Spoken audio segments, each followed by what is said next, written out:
Taste the Daily. Thiruvarur மாவட்டம் திருத்துறைப்பூண்டியில் பழங்குடியினர் சான்றிதழ் வழங்க வலியுறுத்தி ஆதியன் பழங்குடியின மக்கள் குழந்தைகளை பள்ளிக்கு அனுப்பாமல் 4வது நாளாக போராட்டத்தில் ஈடுபட்டனர். ஆப்பரக்குடி, விளத்தூர், ஸ்ரீவாஞ்சியம், முத்துப்பேட்டை பகுதிகளில் வசிக்கும் மக்களுக்கு மிகவும் பிற்படுத்தப்பட்டோர் என்கிற பிரிவின் கீழ் சாதிச் சான்றிதழ் வழங்கப்பட்டுள்ளது. இவர்கள் நீண்ட காலமாக தங்களுக்கு பழங்குடியினர் என சான்றிதழ் வழங்க வேண்டும் என அதிகாரிகளிடம் பல்வேறு மனுக்களை அளித்தும் பலனில்லை என தெரிகிறது. திருநற்று திமுக அரசின் அதிகாரிகள் ஆழ்ந்த தியானத்தில் இருப்பதாக குற்றச்சாட்டு எழுந்துள்ளது. காலகட்டத்தில் எங்கள் குழந்தைகள் படிக்க வேண்டும் என்றால் எங்களுக்கு ஜாதி சான்றிதழ் கிடைக்க வேண்டும்.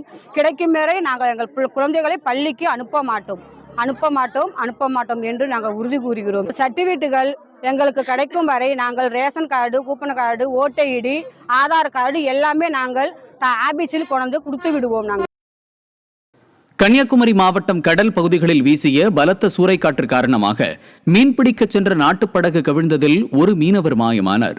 நாகர்கோவில் அருகே உள்ள புத்தன்துறை கடற்கரை கிராமத்திலிருந்து நாட்டுப்படகில் 4 மீனவர்கள் மீன்பிடிக்க சென்ற நிலையில் பலத்த காற்று காரணமாக எழுந்த ராட்சத அலையில் சிக்கி படகு கவிழ்ந்தது. உயிருக்கு போராடிய 4 மீனவர்களில் 3 பேர் நீந்தி கரை சேர்ந்த நிலையில் ஜான்சன் என்ற 67 வயது மீனவர் மாயமானார்.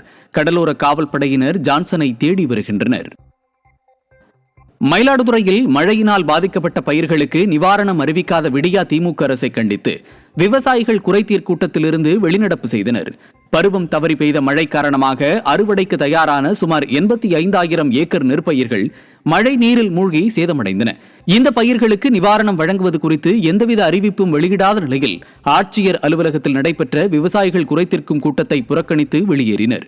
திருநற்று ஸ்டாலின் அரசு விவசாயிகளை தொடர்ந்து வஞ்சித்து வருவதாக வேதனை தெரிவித்தனர். பல விதங்களில் விவசாயிகள் இன்றைக்கு மிகப்பெரிய பாதிப்புக்கு உள்ளாயிருக்கிறார்கள். ஆனால் மாவட்ட நிர்வாகம் விவசாயிகளுக்கு அந்த இழப்பீட்டை பெற்று தருவதில், மாநில அரசுக்கு அறிக்கை அனுப்புவதில் மிகப்பெரிய சுணக்கம் ஏற்பட்டிருக்கிறது. அவர்கள் போர்க்கால அடிப்படையில் இந்த வேலையை கணக்கீட்டை முடித்து உரிய இழப்பீட்டை விவசாயிகளுக்கு பெற்றுத்தர வேண்டும். கோவையில் உணவு தயாரிக்கும் நிறுவனத்தில் ஏசி கேஸ் கசிவு ஏற்பட்டு விஷவாயு தாக்கியதில் 30க்கும் மேற்பட்ட பணியாளர்களுக்கு மூச்சுத்திணறல் ஏற்பட்டது. சூலூர் பகுதியில் செயல்பட்டு வரும் மோமோஸ் தயாரிக்கும் நிறுவனத்தில் ஏசியில் இருந்து கசிவு ஏற்பட்டு நெடியை ஏற்படுத்தக்கூடிய வாயு அறையில் பரவியது. இதனால் தலை சுற்று மற்றும் மயக்கம் அடைந்து பணியாளர்கள் சிரமத்திற்கு ஆளாகினர். தொடர்ந்து பாதிக்கப்பட்ட 30க்கும் மேற்பட்ட பணியாளர்கள் சிகிச்சைக்காக மருத்துவமனையில் அனுமதிக்கப்பட்டனர். கோவையில் இருசக்கர வாகனங்களுக்கான புதிய அபராத விதிகளை மாற்றி அமைக்க வலியுறுத்தி பழைய இருசக்கர வாகன விற்பனை மையத்தினர் கடையடைப்பு போராட்டத்தில் ஈடுபட்டனர். சாலை போக்குவரத்து விதிகளை மீறும் இருசக்கர வாகன ஓட்டிகள் நீதிமன்றத்தில் அபராதம் செலுத்தும் வகையில் வட்டார போக்குவரத்து கழகம் திருத்தம் செய்திருந்தது.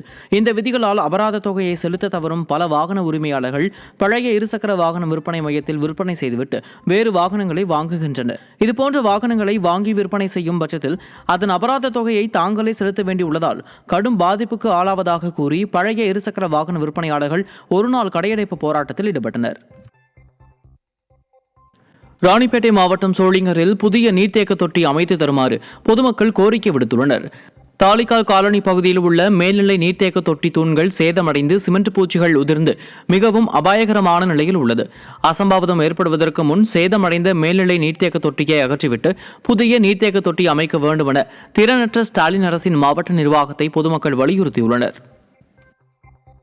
மயிலாடுதுறை வழக்கறிஞர் மீது பார் கவுன்சிலில் புகார் கொடுத்த மாவட்ட காவல் கண்காணிப்பாளரை கண்டித்து வழக்கறிஞர்கள் சார்பில் நீதிமன்ற புறக்கணிப்பு ஆர்ப்பாட்டம் நடைபெற்றது.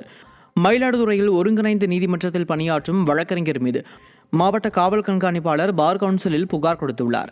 இதனை கண்டித்து மயிலாடுதுறை வழக்கறிஞர் சங்கமும் மாயூரம் வழக்கறிஞர் சங்கமும் இணைந்து நீதிமன்ற புறக்கணிப்பு போராட்டத்தில் ஈடுபட்டனர். இந்த ஆர்ப்பாட்டத்தில் 100க்கும் மேற்பட்ட வழக்கறிஞர்கள் கலந்து கொண்டு வழக்கறிஞர் மீது அனுப்பிய புகாரை திரும்பப் பெறக்கோரி முழக்கமிட்டனர்.